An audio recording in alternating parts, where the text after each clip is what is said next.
Hi Dandelions, it's Dan here. I'm putting together a few short videos for you guys to do for some phonics ideas that you can do at home. They are going to be active, fun, engaging hopefully, and they will be easy for you parents and children to do. The first game we're going to play is a game called Phonics High Five. I've got my little assistant here with me who's going to help play the game. This is Samson, and we've got ourselves a list of phonemes to find around the house. We have s, a, t, b, I and n to find. So we've already written on post-it notes the same phonemes to match them, and Samson is going to go and find them around the house. So we're going to start, Samson, with... Can you find...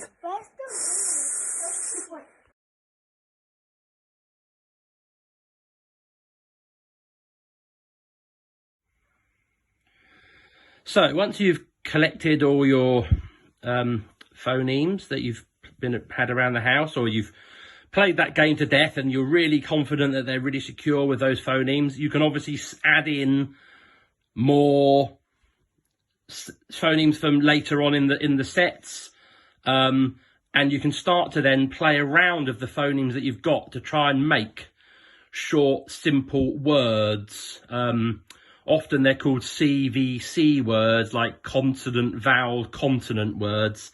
For example, with these ones, you could make t, a, p,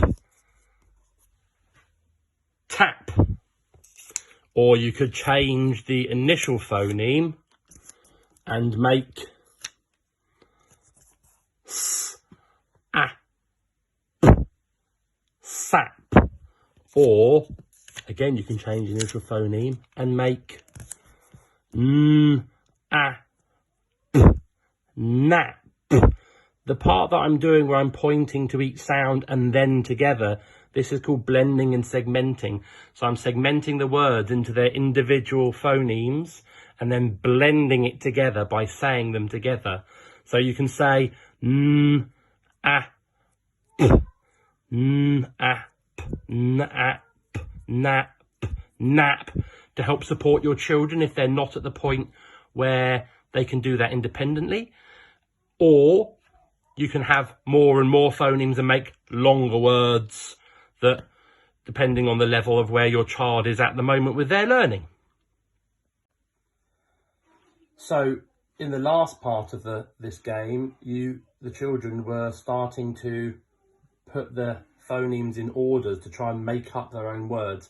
Once they started to do that and they've been able to read them and blend and segment them together, you could then start to get them to try and then write the word underneath that they've already created. So here we would read it together. T, I, n, t, in, t, in, t, in, tin. And then after, you can try and write the word, the phonemes with them underneath to match the ones above. So you can use the mnemonic as you go if you like, which is so down the tower, across the tower, down the body, dot for the head, down Nobby and over his net. It's important that we try to use the mnemonics because they help us remember and match that action with that phoneme, and the rhyme all together helps the children learn them more effectively. So, t, in, tin, and then the same again for sap. So, slither down the snake, round the apple, down the leaf, down the plat, and round the pirate's face. S, a, p, sap, sap, sap, sap. These are called sound buttons. You can draw them underneath them if you like, or the children might do too. They can help you know that each one of those buttons represents a sound, a single sound. So s, a, p, sap. So another extension activity on the one that we've already been doing, where we were making words using the phonemes and moving them around themselves, you could start to create lists of words that you know that start with the same initial phoneme as the phoneme that you have. So here we've created a list of words that begin with S. The initial phoneme is S. So as we read through them, I would say S, sun, S, it, sit, st, star. Now notice S and T both have individual sound buttons. They are phonemes. The R sound is called a digraph. It has two letters together, but it makes one sound. So therefore, it has a line under the two letters to make sure that it's clear that that is one sound. It's not st, star, star. It's st, star. So you'd read it together.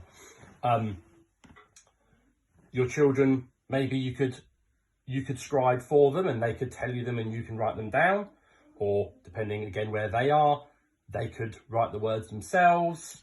As you progress with it and keep going, you should hopefully see some progression, and they should start to be able to either write the initial letter or find the words themselves, or find more words.